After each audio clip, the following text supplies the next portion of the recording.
غلو کسے کہتے ہیں؟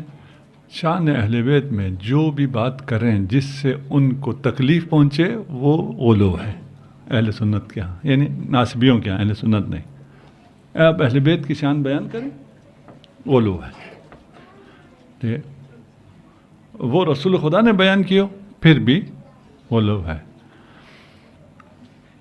اہل سنت کے ہاں آپ صرف اہل بیت کی شان میں غلو نہیں کرتے، آپ خود رسول خدا کی شان میں بھی غلو کرتے ہیں۔ غلو حد سے بڑھانے کو کہتے ہیں۔ بدعت جو آپ پوچھ رہے تھے وہ اور ہے، غلو اور ہے۔ نہیں، اگر آپ کو کسی کو اس کے حد سے بڑھا دیں، جو رسول کی منزلت ہم مانتے ہیں وہ بالکل بھی نہیں مانتے، اس لیے ہم رسول کی شان میں بھی غلو کرتے ہیں، ادھر نہیں جاتے۔ آپ کا غلو سوال نہیں تھا، لفظ غلو آیا تھا، آپ کا سوال بدعت ہے۔ بدعت کیا ہے؟ جو دین میں نہیں ہے اس کو دین میں ڈالنا بدعت ہے۔ وہ اگر مستحب ہی کیوں نہ ہو یا اگر مباح ہی کیوں نہ ہو، مباح اور مستحب ہے تو دین میں ہے نا، ایسا نہیں ہے۔ اچھا، آیا ایسا ہے کہ وہ بدعت کو ناجائز مانتے ہو؟ بالکل بھی ایسا نہیں ہے۔ تراویح بدعت ہے ان سب کے نزدیک، تراویح بدعت ہے، رسول خدا نہیں پڑھتے تھے، ابو بکر کے زمانے میں نہیں تھی، عمر نے کہا اور کہہ کے چلا گیا، 2-4 دن بعد آ کے دیکھا تو یہ سارے لگے ہوئے، یہ کیا بدعت کی ہے؟ میرے کہنے پہ بدعت شروع کر دی۔ وہ کہتے ہیں یہ بدعت حسنہ ہے، ٹھیک ہے نا؟ ایسی بدعت ہے جس کو دیکھ کے پاگل کو بھی ہنسی آ جائے۔ بدعت بدعت ہوتی ہے، وہ حسنہ اور قبیحہ کہاں سے آ گئی؟ تو وہ کسی معیار پہ نہیں ہوتے، کسی ملاک پہ نہیں ہوتے، کہیں ٹھہرتے نہیں ہیں۔ وہ کس کو بدعت کہتے ہیں؟ آپ جو کچھ کرتے ہیں وہ سب بدعت ہے۔ وہ عزاداری کو بدعت کہتے ہیں۔ عزاداری رسول خدا محمد مصطفیٰ صلی اللہ علیہ وآلہ وسلم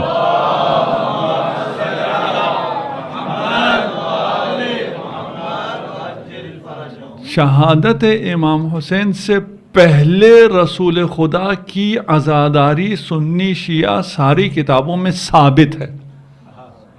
اہل سنت مصادر میں 6 مقامات ایسے ہیں جہاں رسول خدا نے عزاداری کی ہے،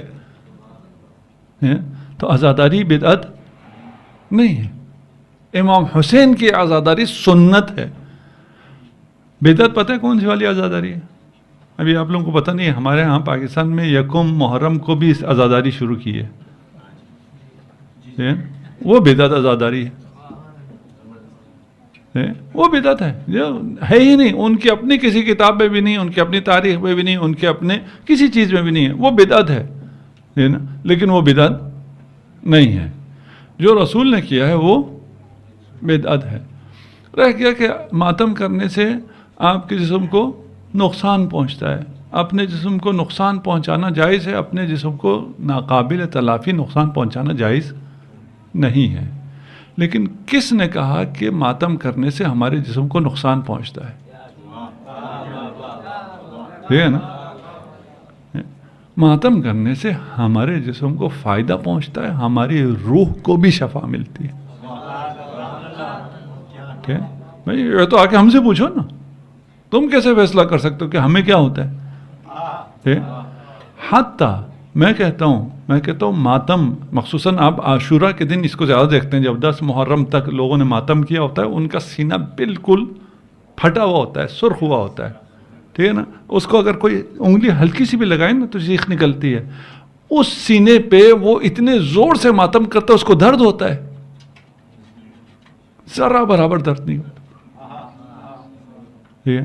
کس نے کہا ہمارے جسم کو نقصان پہنچتا ہے؟ بالکل بھی نقصان نہیں پہنچتا۔ بچوں کے لیے کہہ دوں، میں مریض ہوا تھا تو میں نے کہا مجھے درد نہیں ہوتا، تو ڈاکٹروں نے بھی چیلنج لیا کہ یہ کیسے ہو سکتا ہے تمہیں درد نہ ہوتا؟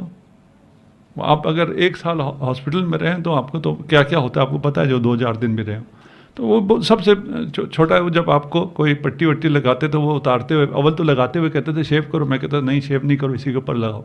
اتارتے ہوئے احتیاط کرتے، میں کہتا کھینچ تو مجھے درد ہی نہیں ہوتا۔ اس کے بعد وہ نرسیں جو ہیں 2-4 نرسیں اور لے کے آتی تھی کہ ایک پیشنٹ ایسا ہے جس کو درد نہیں ہوتا، اور وہ پھر وہ کھینچتی تھی، وہ خود ہی چیختی تھی مجھے نہیں ہوتا درد۔ وہ کہتے یہ کیسے ہو گیا؟ اور میں ابھی تو اس لیکچر میں نہیں، میں بچوں کو جب لیکچر دے رہا ہوتا ہوں ان کو کہتا ہوں ایسا ہو سکتا ہے آپ کو درد ہی نہ ہو فلاں، کیسے ہو سکتا ہے؟ جب میں کہتا ہوں تم بھی ایسے ہی ہو، صرف میں ایسا نہیں ہوں، مانتے ہی نہیں ہیں. اس کے بعد میں کہتا ہوں کبھی ماتم کیا ہے؟ کہتا ہاں. میں نے کہا درد ہوتا ہے؟ کہتا ہے نہیں. ہم سب ہیں نا، ہم سب ایسے ہیں، ہم درد پروف ہیں، ہمیں درد ہوتا ہی نہیں ہے، ٹھیک ہے نا. صرف ہم ماتم کے دوران اس حالت کو، اس ایمان کو یا اس اسٹیٹ کو استعمال کرتے ہیں، اس کے علاوہ استعمال نہیں کرتے. ٹھیک. تو ماتم سے ہمیں کوئی نقصان نہیں ہوتا، ہم تمہیں نقصان پہنچاتے ہیں. ہاتھ ہمارے سینے پہ لگ رہا ہوتا ہے، جلتے تم ہو.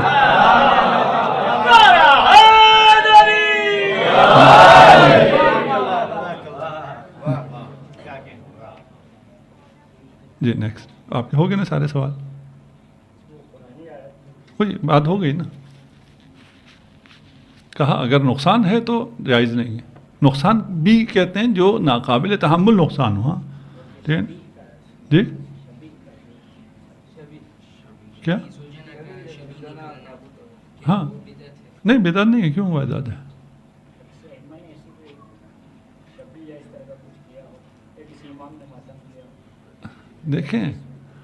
دیکھیں اگر یہ کہنے پہ آ جائے نا کہ جو نہیں کیا ہے، تو یہ جو یوٹیوب پہ اتنے ویوز لے رہے ہوتے ہیں، کون سا صحابی یوٹیوب پہ آیا تھا جو آپ آئے ہوئے ہیں؟ بھائی ہمارے کاموں کو یہ کہتے ہیں نا کس صحابی نے کیا تھا، کس رسول نے کیا تھا. کون صحابی کا یوٹیوب کا چینل تھا؟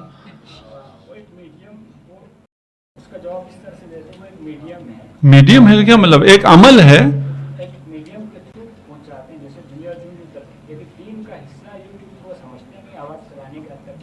نہیں، آپ نے کہاں سے کہہ دیا کہ یہ جو ہم علم نکالتے ہیں یہ دین کا حصہ ہے؟ نہیں کوئی سنت نہیں. ثواب دیکھیں وہ الگ مسئلہ ہے. جو ہم اگر سنت ہے ہمارے دلائل کے مطابق ہم اس کو سنت سمجھیں گے، عبادت ہے ہم عبادت سمجھیں گے. ٹھیک ہے نا. مثلا یہ جو یوٹیوب پہ بیٹھ کے باتیں کر رہے ہوتے ہیں یہ عبادت نہیں ہوتی؟ یقیناً عبادت نہیں ہوتی. یہ پیسے کمانے کے لیے کر رہے ہوتے ہیں جو وہ کر رہے ہوتے ہیں. اپنے کسی عمل میں ان کو یہ باتیں یاد نہیں آتی. آپ کے عمل میں یاد آتی. یہ یا علی مدد، یہ جو ہے خدا مان کے علی سے مدد مانگ رہے تھے. تو میرے دل میں بیٹھا ہوا ہے، تجھے کیا پتا میں کیسے مانگ رہا ہوں؟ ٹھیک ہے نا. تو یہ سب فضول کی باتیں ہیں. آپ سے نہیں کہہ رہا، ان سے کہہ رہا ہوں. آپ دل پہ نہ لے لیں. ٹھیک. تو ان باتوں کو اتنی اہمیت نہ دیں. ٹھیک. آپ کی کون سی عبادت صحیح ہے، کون سی عبادت صحیح نہیں ہے، اس کا فیصلہ انہوں نے نہیں کرنا ہے.